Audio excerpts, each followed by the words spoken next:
To know that today we're going to discuss a specific form of meditation that can indeed reduce your need for sleep and still allow you to enhance your cognitive and physical abilities. We're going to talk about what areas of the brain and body are active during meditation and after meditation and why that can be so beneficial.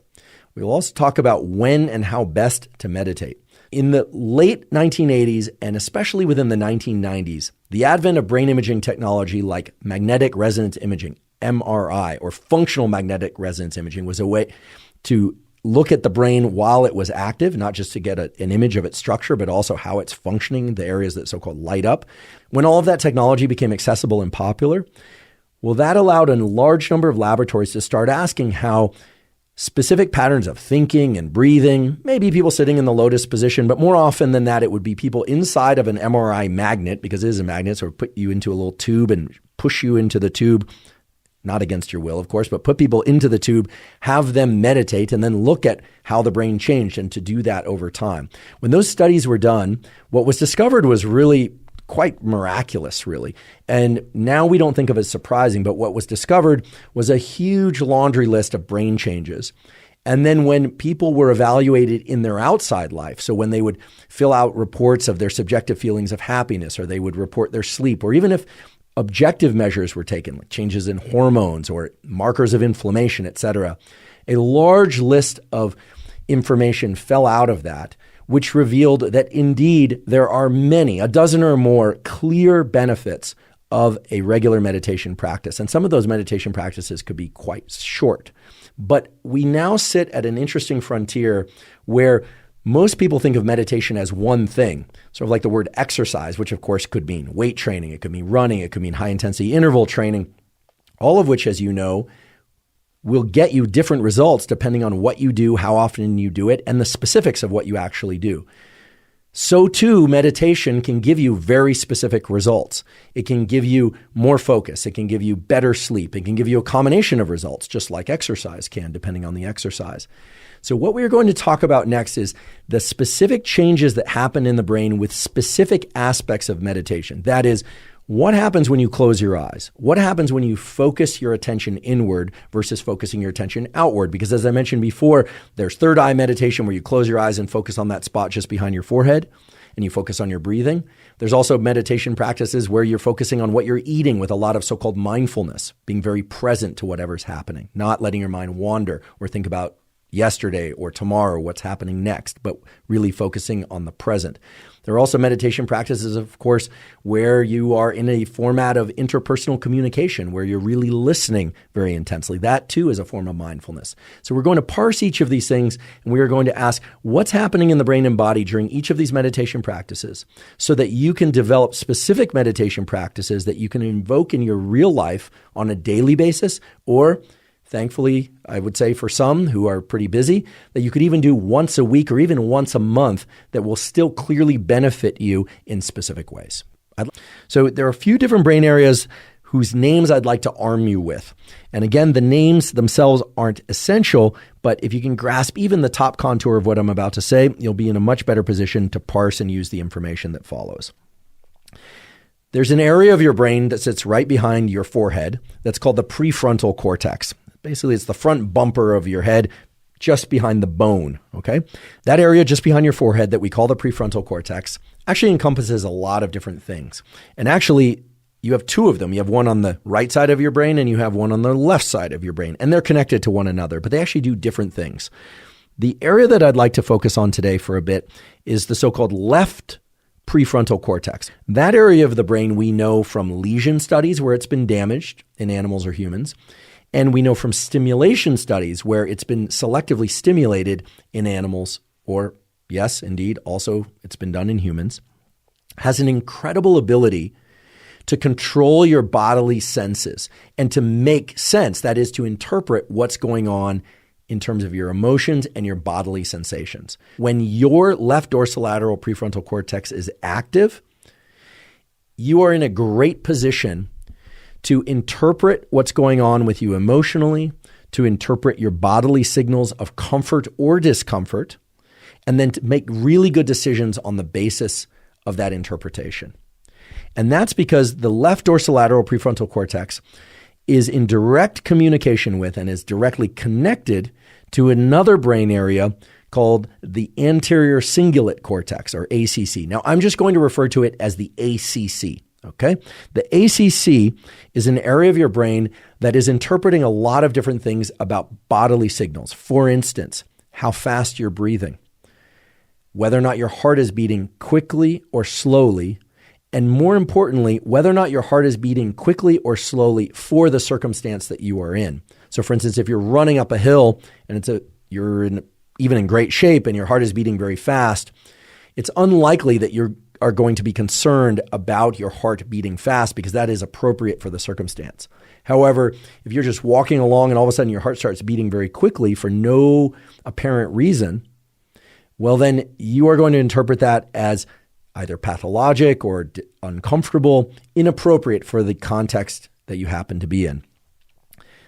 The left dorsolateral prefrontal cortex is the area of the brain that actually has some control over and especially can interpret what's going on in this ACC region. Now, most of you probably haven't heard of the ACC. Most of you probably have heard of a brain area called the amygdala. It's an almond-shaped structure on the two sides of the brain. People talk about it as the fear center, et cetera. But your ACC, the anterior cingulate cortex, gets input from areas like the amygdala, your threat detection centers, but it also gets input from an enormous number of other areas of your brain and body, including your heart, your gut. So it gets information about how full, that is, distended, or how empty your gut is. It gets information about how quickly you're breathing from input from your lungs and related structures. It's an absolutely critical station for making sense of what's going on in your body. And it works very closely along with one other structure. And I promise this is going to be the third structure in this triad, and then I'll stop listing off names. So we have dorsolateral prefrontal cortex. Think of that as sort of the interpreter of what's going on inside of you. You have the ACC, or anterior cingulate cortex, which is the area of your brain that's bringing in all this information about what's going on inside your body. And even on the surface of your body. You know, if you have any pain or an itch or a mosquito bite on the surface of your body, your ACC would definitely register that. And then there's this other absolutely incredible brain structure, which is called the insula, I-N-S-U-L-A, insula. And the insula has a bunch of different parts to it. But the insula is another area that is interpreting signals of what's going on in your brain and body. So the ACC and the insula are working together to try and figure out, what's going on inside me. And in addition to that, the insula is interpreting information about what's going on outside of you. So your insula is saying, for instance, hey, this is a steep hill that I'm running up. And as a consequence, whatever heart rate increase that I'm experiencing or heavy breathing or burning in my lungs, this all makes sense. I don't have to be worried. I don't have to be scared. I might want to slow down, but this makes sense. Whereas for instance, in the example I previously gave, where if you're sitting in a room and everything is pretty calm and all of a sudden you start feeling really uncomfortable, like your stomach doesn't feel right, or you start breathing quickly, or you start having a so-called anxiety or panic attack, in large part that's because the shift in your bodily sensations doesn't match or doesn't correspond to something in the outside world. So there's this incredible triad, which includes the left dorsolateral prefrontal cortex, the cingulate or anterior cingulate cortex, and the insula. And those three are working together in a kind of conversation. It's a neural conversation, but a conversation nonetheless, trying to figure out, okay, what's going on inside me? How do I feel? What am I thinking about? And this could be thoughts about the past or the future or the present. They are also in a conversation as to whether or not the sensations that you're experiencing, meaning how quick your breathing is or how slow your breathing is, how your heart feels, how your skin feels, any sensations of pain or pleasure for that matter, whether or not that makes sense for the situation you're in, and trying to determine whether or not you are doing the right things as a consequence of those sensations. Okay, so again, if you can't remember the names of these different neural structures in the brain, don't worry about it. It's really not that critical. What is critical is that you understand that there's a conversation that's constantly occurring as long as you are awake, trying to figure out what's going on inside of you and whether or not it makes sense relative to what's going on outside and around you. Now, humans are smart. That is, we are, to some extent, conscious of the fact that we have memories of the past, awareness of the present, and anticipation of the future. So we do realize, for instance, that we can be seated at the dinner table, and have a thought about something tomorrow, maybe an exam that's stressing us out or something like that, and that will change our bodily state in a way that is not optimal for what we're doing in the moment, but that can still make sense to us because that exam is important. Maybe we're feeling some pressure about a hard conversation we have to have, or maybe we are very excited about the next day and we can't eat because we're so excited. And that can make perfect sense to us because we do have access to this knowledge about self that we can think about the past, the present, or the future.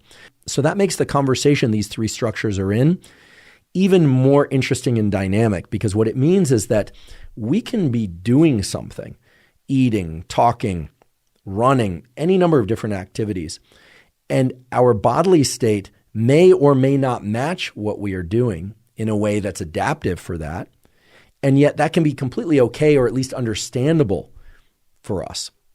Now, a major emphasis of a meditation practice is to make us so-called more mindful. What is mindfulness? Well, again, there isn't one perfect, universally accepted operational definition of mindfulness. That's basically nerd speak for saying people can't agree exactly what mindfulness should be, is, and means for everyone. But most people assume, and I think agree, that mindfulness includes something about being present. And when I say present, that doesn't necessarily mean present to one's surroundings, because of course a lot of meditation practices that are designed to make us more mindful and present are designed to make us more mindful and present to what's happening internally while ignoring everything that's happening externally. But they are designed to make us more present to our bodily sensations, and in particular our breathing and our thoughts in the moment. So let's now explore what a generic meditation practice looks like, and let's evaluate how that tends to change the activity of these neural circuits in the brain and body. And then from there, we can split the conversation into a couple of different bins. That is, meditation practices that are ideal for enhancing focus, meditation practices that are ideal for improving mood, meditation practices that are ideal for improving sleep, and meditation practices that, believe it or not, benefit all of those things in one fell swoop.